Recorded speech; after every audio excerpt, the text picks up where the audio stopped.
So here we are, day 2 of the La Palma workshop Recce.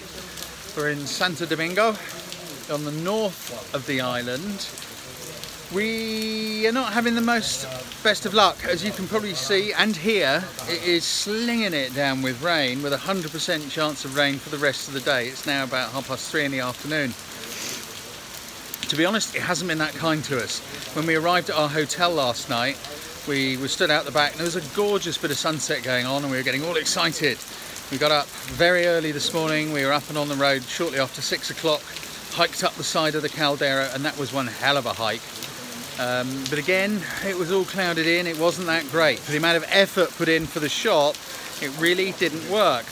We've been driving around the island. We've found some nice areas, probably in the wine region, but again, the weather wasn't great. And the distance, the time spent driving, is huge considering the amount of locations, the potential of some of these locations. There's maybe a few shots we found along the way which could work if the light was better, but the effort involved in getting there was really much too high for the potential photographically. These are the things you kind of have to weigh up. I'm going to post some of the pictures we've got into an album. There'll be a link below this video so you can go and have a look. It's all quite noisy here. There's a bunch of guys. They're all sheltering out of the rain here behind me. I'll show them the other way. You can maybe have a look up the street that way. It really is slinging it. We're going to get soaked going back to the car.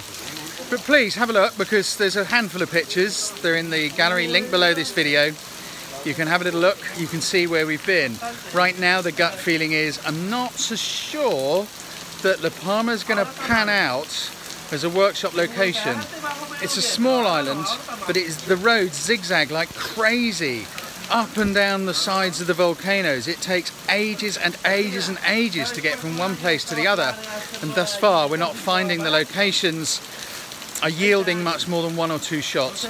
Anyway, that was a little update on where we are today, and hopefully we'll see you tomorrow.